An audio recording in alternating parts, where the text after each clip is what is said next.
Welcome back to another episode of A Time to Think. Christopher Tillman, Josh Holland, we both pastor churches in central Wisconsin. A Time to Think is devoted time, set aside time To think. to think. Think through what, Chris? Things. Come on, I've been doing this intro every podcast for 2 months now, and you don't even know what my line is. What are we thinking through? What we're thinking through things that we Might believe be are important. important, valuable issues Where? In what spheres? in the lives of people we care In the about. culture and the church goodness. Wow, you cannot find good help these days. Nope.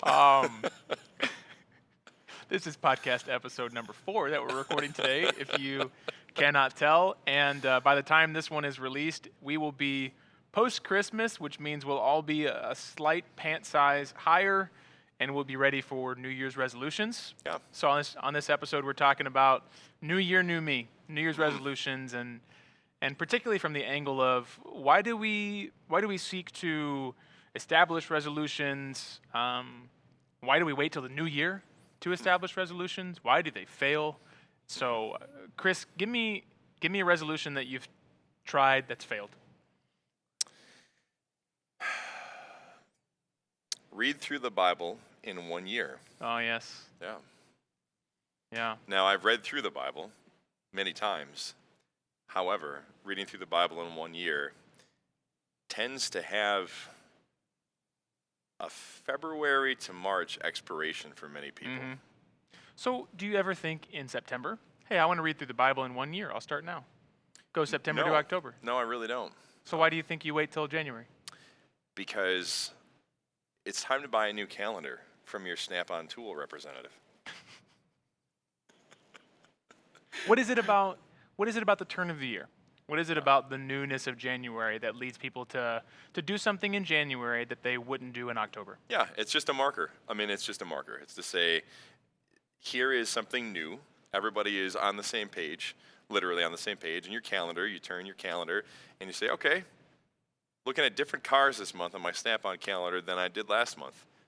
It's different. It's new. So everybody is doing that. They're all looking and saying, yeah, Like a reset different button? calendar. Yeah, reset button for the culture. Yeah. Is there anything helpful there? I think so. I don't think we'd be talking about it if there wasn't something helpful or truthful to be kind of gleaned from it. But I think to your question, that was appropriate question for any of us to ask, is to say, do you ever get to September and ask the question, well, should I be reading the Bible in 1 year? Can I start now? Mm-hmm. We just don't like to think in those terms because we want to have a concrete fixed point that we hit reset and do something that's different than what we've always done. And, there are different reasons we can kind of tease out as to why that is. But, yeah. I think that maybe the helpful part of the reset is there's goodness to having regular times of evaluation. You have an anniversary Right. with your spouse that you can reflect on what was hard about the past year, what you might hope for the next year. You have a birthday where maybe you reflect on what you accomplished or how you're different now. Mm-hmm. You have these different markers, and so January 1 becomes a new marker where, whether it feels arbitrary or not, it is the start of a new thing. It's the start of a new calendar year, and therefore it can lead you to think, is there anything that I would like to do differently? Mm-hmm. And that's good. Yep. I think self-evaluation is an incredibly Christian concept. Yep. God is constantly calling us to look within ourselves, not just to find ourselves, which we talked many moons about with Carl Truman, but to look in ourselves to find what needs to be reshaped, what needs to be recreated, what needs to have new birth and new life. So in and of itself, the January 1 turn of the calendar, as far as it gets you to think what needs to be new, I think it can be a very Christian thing to do. And I think even each month, I referenced. I've got this calendar in my office. Was given to me as a gift by a friend and a former church member before they moved away, and it's a calendar that's just filled with classic cars every single month. So it's like, okay, what new classic like car the Kia set? Soul, the one with the the hamsters? Kia Soul, That's a classic the car. Chrysler LeBaron, another great vehicle. But I love cars, and so it's fun each month. I walk in my office, and the first of the month, I turn the calendar. I'm like, what do I get to stare at now? So it's an entire month where you're like, it's fresh, it's new, and yeah, there's something incredibly good, right, and biblical about just saying like newness, not simply for the sake of newness, but newness represents something that's desirable. Mm-hmm. So Are there types of things that you think about when you see that new calendar, that new turn of the year types of things you tend to evaluate? Yeah, I mean, I think generally speaking, it's man, I think even the turn of the week for me, I'm a lot of times when I'll drive up here on Mondays, I'm thinking, okay, Sunday is typically the day where I will like not let myself go, but like in terms of like eating, so you try to be good about how you're eating throughout the week. For me, Sunday is a day where it's just I am exhausted from preaching, so I'm gonna go home and I'll probably have something that's more junk foodish. Yeah. And then Monday morning comes around, I'm thinking, okay, time to be healthy again. Time to be healthy. So we're gonna go have Panera. We're gonna have salads. We're gonna do something like that where I can feel good about the fact that I'm getting back on track with something I know is good for me. Starting well at the beginning. Exactly. Okay. Exactly. There's something inherent good to starting well at the beginning. Yeah. Yeah, that's good. And so, maybe one analogy is I've run a couple half marathons, and the first one I ran with a friend, Paul, who he really helped me because I guess what happens when you run half marathons or you run marathons, you run races is race day comes, you're really excited, you got your race shirt on, you're around maybe a couple hundred, couple thousand people, you've got your bib on, and you go too fast too soon.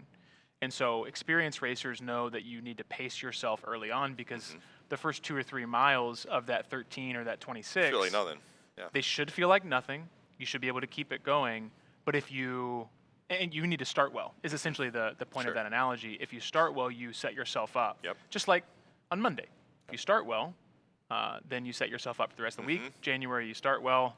Maybe one more reflection on the analogy you just gave with Sundays to Mondays is end of November, end of December is probably the time of year where you eat more than anything else. Sure. So it's natural for you to be eyeing January 1 and going, dietary changes, Yeah. So that it's interesting that in your week you gave this illustration of what might happen toward the end of the year. This binging, this feasting, even in a good use of the term, that now leads to us needing to start off fresh. One thing, I want to go back to the Bible reading plan in September idea, because I think this exposes a little bit of our problem with resolutions. The reason that we don't start reading the Bible in a year in September, I don't think is just because we're waiting for a new, fresh reset button. Sure. I think it's fundamentally because there's a thing that we know to be good that we think we should start, but we don't want to start it today. We kick it down the road. Yeah. And so our dear, beloved friend, Justin Davitsky, he has been honest with us that he, for years, had a running joke with his wife about New Man Monday. Remember New Man Monday? Remind me of the details. He was always going to be a new man on Monday. Yeah. But he was always saying this on Friday or Thursday. So inherent in New Man Monday is, I'm going to be a new man. But I got later. chicken wings to eat this weekend. But I got chicken wings to eat, right? That's Justin. So I want us to think a little bit about resolutions in that way. There's something in us, Chris, that knows a good thing, that even wants the good thing, but we don't want it bad enough to do it now. Yep. We want it later. We'll be a new man on Monday. Yep. New year, new me. And it'll be easier on Monday because everybody's doing it on Monday. Right? Do you think that's the reason? You think it'll be easier later? I think so. I mean, I think just in terms of, when people, people don't, generally speaking, and I mean, culture is shifting in some ways in this area, but like, people don't generally want to show up at their office and be like, everybody, I have a declaration to make.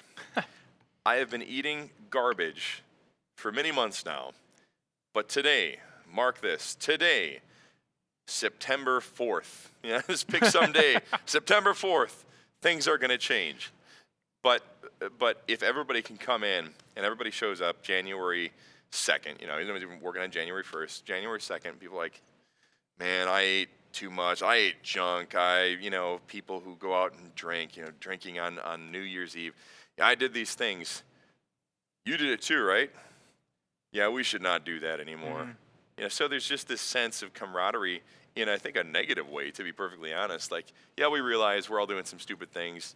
We should probably change, but we realize next year we're going to say the same thing because we don't really want to change. We instead want to just have this sense of kind of corporate acknowledgement. Things do need to be different, but whether it's January 1st or whether it's September 4th, either way, we just don't want those things the way that we should. And so we just kind of try to pin it on an external circumstance before we actually take responsibility for ourselves. So you're saying inherent in New Man Monday is a lack of desire to actually make the change? Because if you're, Justin, as you will be listening, I know. which he'll yes. probably, by the way, be listening while he's training for a marathon. Yeah, So he's, he's diligent He in still that loves regard. his chicken wings, though. Still It's loves just, his chicken wings. he's not in the room, so why not talk about him? Yeah, exactly. Yeah. So yeah, I think inherent in the New Man Monday idea is just kind of I know what I'm about to do, and it'll get better later.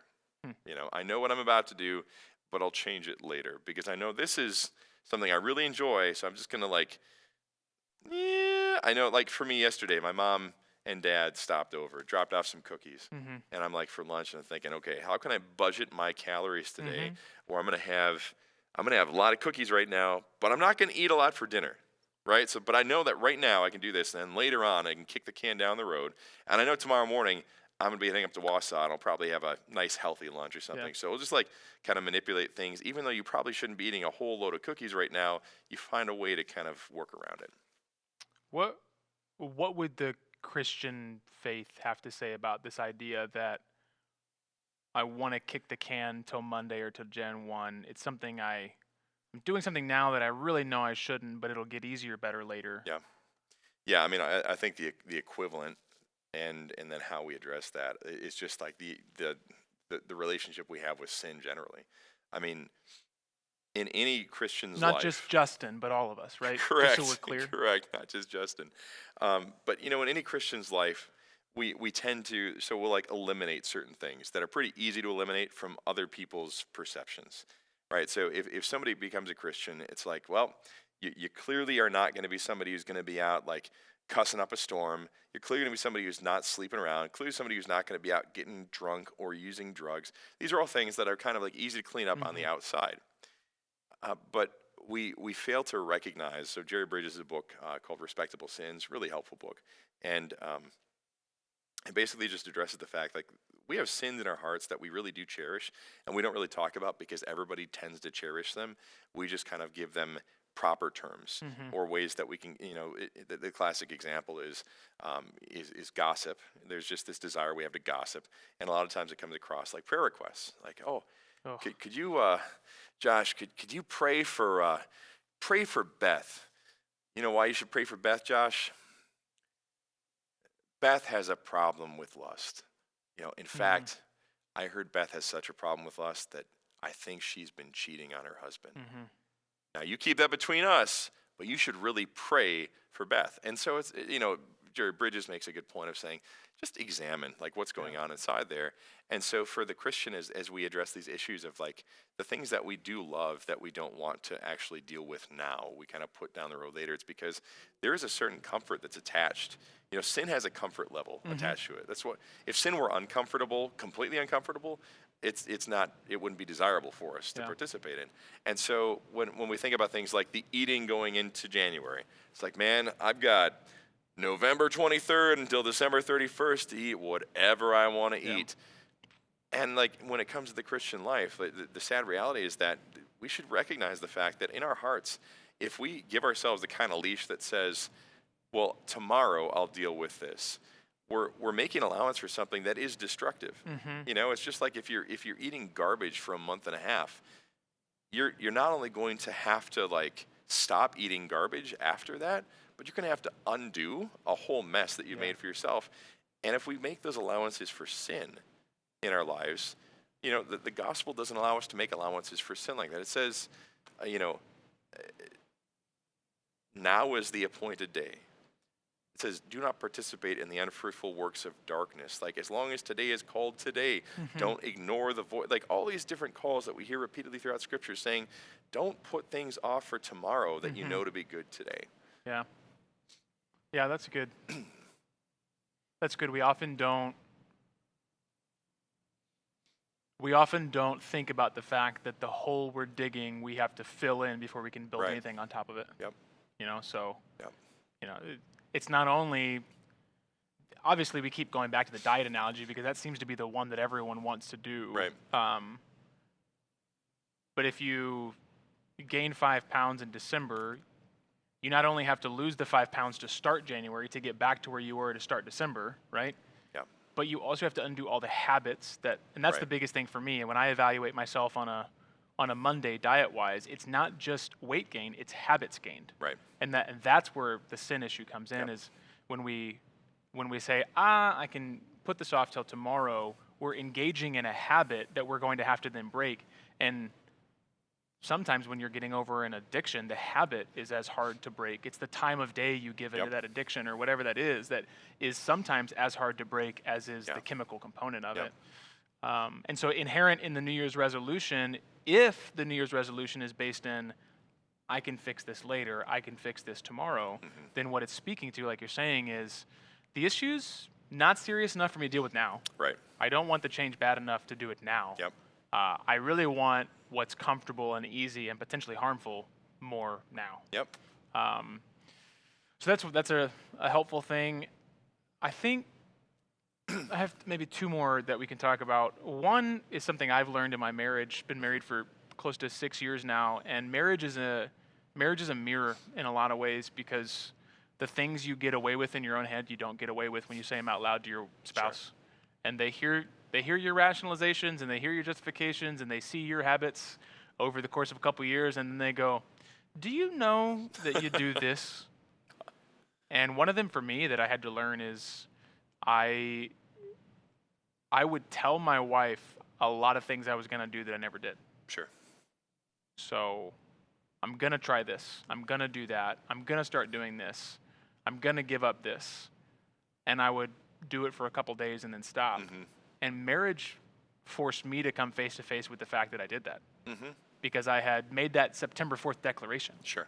So I had told my wife I'm going to do something, and then I'd either never started it and made excuses, or I'd started it and failed. And my wife just gently at one point said, do you know that you kind of have these big ideas of things you're going to start and you don't finish them? Yeah. Like the running joke in our household is that for whatever reason, I get to the silverware portion of the dishes and I want to be done. I get to the last 10 pages of the book. I just don't want to finish the job. And my wife has shown me that about myself. And where that comes to think about the Christian life is God tells us to let our yes be yes. God takes very seriously that when we say we are to do something, we'll do it. Yeah. And he takes it very seriously because it is at the core of his character. Yeah. Because in Genesis 3, when God says, there will come a seed from the woman who will crush the head of the serpent, he means that. It's a promise. He is, as Hebrews tells us, a God who cannot lie. Yep. And is it 1 Corinthians? It says all of the promises of God are yes and amen in Christ Jesus. So God takes very seriously that when someone says they are to set out to do something, that they do it, because he wants us to take seriously that when he says he's setting out to do something, he will do it. Yep. And I've reflected on that as a husband, that I want my wife to see a man who, when he says he's going to do something, will do it. Which means I need to be more careful with what I say I'm going to do. Yeah.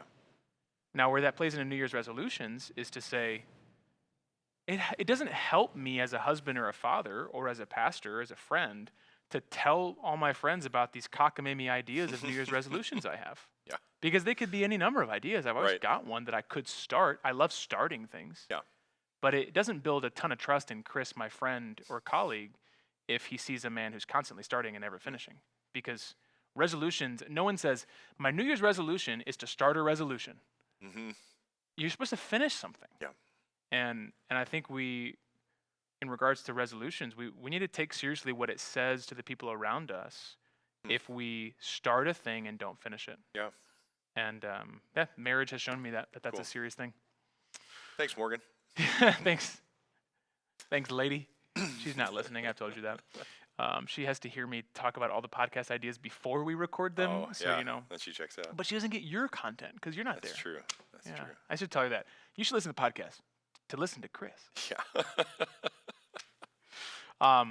One more thing I'd love to get your thoughts on. New Year's resolutions by nature are usually quantifiable, right? Sure. I'm going to give up this for a length of time. Yep. I'm going to start this. I'm going to attain this degree or this. I'm going to lose this amount of pounds. But I see in the scriptures that often what God is calling us to change and to grow in is unquantifiable. Be self-controlled. Be gentle. I've said before that the most annoying of the elder qualifications for me is to be a lover of good. When Titus says, be husband of one wife, I can go, nailed it. I can do that. Yeah. All right, quantifiable. When he says, be able to teach, I think, okay, I need to get better at it. I need to grow in it. But like, yeah, I can teach. Sure. It says, be a lover of good. That is an annoyingly unquantifiable What's thing. that supposed to mean, right? Yeah. Be faithful. That's a biblical command. Yeah. How do you see things like faithfulness, loving good, gentleness, self-control, fruits of the Spirit, joy, peace, patience, kindness? We talked about contentment. Yeah. All these unquantifiable things. How do we see that in regards to resolve to start something new? Excuse me. I think when it comes to the resolve, one of the tough things with the Christian life or with the health of a church, I think just for us in a pastoral level, it's easy for people to put health, like church health, on a quantifiable spectrum. So it's like, okay, we're going to add X number of people this year, and that's going to show that we've been healthy. Yeah. Now, that's an absolutely insane approach towards church health, just to be perfectly clear. That is not an appropriate way to evaluate the health of a church, because there are plenty And that's not just because we're bleeding out. Like, I think both of us would describe our churches currently as healthy places. Yes. But not because we're adding people hand over fist. Yeah, exactly. And so we love the health of our church, and we love the health of the church because it's evident in things that, quite frankly, aren't quantifiable. Because the nature of the Christian life is not a quantifiable reality. Now, you can take the pulse of the church, the pulse of an individual, by looking at certain things that might be quantifiable. So it would be appropriate to say, like, are people leaving the church left and right? Okay, if the church is experiencing massive hemorrhaging of members, man, take that as a pulse opportunity. Right. Why? You ask the question, why are they leaving? If they're leaving because they're pursuing sin, they're leaving because they don't like sound truth and they're going to some bizarre cult, well, okay, that doesn't mean there's something unhealthy. However, you can evaluate the nature of health as it's reflected in these types of things. And so I would say when it comes to the nature of somebody's spiritual health, personally, it's almost reflected in the presence of the opposite. And that basically would say, like, okay, you may not be able to see that you are a more loving person by just thinking, am I more loving? But you think about, what does the opposite of love look like in my life, typically? What does it look like for me to be unloving toward people? And you can quantify that, right? So you can look and say, have I been more or less prone to be snappy and angry with my kids? If I see an uptick in that, uptick in the frequency of that, then that's evidence of the fact that my resolve to be a more loving person is not there. Yeah. Right? And so I think sometimes the presence of the opposite is a better indicator sometimes for the non-quantifiable realities that we look for, simply because, like, that's the gross exaggeration of something that should not be present there. But then what is the resolve to change the non-quantifiable look like? Yeah. Because it doesn't look like on January 1, I'm gonna, and don't all Christians feel this? We hear a sermon and whether it's an exhortation sermon about what Christians should do, or it's a sermon about what Christ has done. Right. We listen to the sermon and we say, I'm not that. I need to change. But it is a change, and it's like, okay, well, I need to change and spread the gospel more, but does that mean once a week? And it's another one of those unquantifiable things, but we feel a need to change. What is the resolve there to change the unquantifiable? Yeah, I think the initial resolve, without trying to sound hyper-spiritual, Come on. is to say, like, you should legitimately take up the case with the Lord over the issue, and just say, okay, if I find myself to not be as prayerful as I should be, and this is the vast majority of Christians will identify with this at some point, to say, I look at myself and I don't think I'm praying for other people the way that I should. Okay? So first of all, take it up before the Lord, because no amount of personal effort is going to bring about the good fruit that God desires for his people. Because the fruit that God bears in the life of his people is ultimately, it's a product of grace. And so you come to God and say, I don't find myself to be a very prayerful person, so I'm just going to acknowledge that to you, and I need you to change that in me. And so that's where there's a huge difference between the resolution of a non-Christian and the resolution of a Christian, and the resolution over matters that are non-quantifiable and matters that seem like, oh, you can just put them down on a calendar. It's because you're actually going to the Lord and you're saying, I can't produce this myself. I need you to produce this in me. And quite frankly, you're going to probably make things evident to me where Augustine, the absence... give what you command. Yeah, absolutely. Give what you command is this Command what you will, assertion yeah. that what God needs and desires and demands of me, I just can't do. Right. Which is why it's so beautiful when Paul says, work out your salvation with fear and trembling. Yeah. Essentially, resolve to do better, but work out your salvation with fear and trembling because it is God who works in you Exactly. to will for his good pleasure. Yeah. So I love that. You start by taking it to the Lord and saying, I can't change. I need you to change this in me. And I think that's one scriptural principle that helps is if you're resolving to change something, start there. I need the grace of God. This is why, the Apostle Paul, who many would say is the greatest Christian save Jesus, right? If you can call Jesus a Christian. Right. He's the greatest man in the Christian faith under Christ. Right. And yet in 1 Corinthians 15, he's able to say, I have worked harder than any of the other apostles, yet it was not I, but the grace of God in me. Yep. And if he can say that, we need to have that same posture, Yep. that there are things that I need to be resolved to change, but even as I work hard, it will only take effect if it's the grace of Christ in me, which is why that same preaching that drives us toward change needs to drive us toward the grace of Christ so we can feed on Christ. Before we go, maybe two thoughts, and I'll try to be brief here. Yeah. If we're going to have quantifiable resolutions, attach them to the unquantifiable traits. So let's say you are like many people who January 1 hits and you want a diet change. If your only diet change is because you want to look better or lose weight or fit in a new pant size, I think that resolution is going to fail pretty quickly because there's a reason that you wanted to eat now. Sure. You're going to go back to the comfort. Right.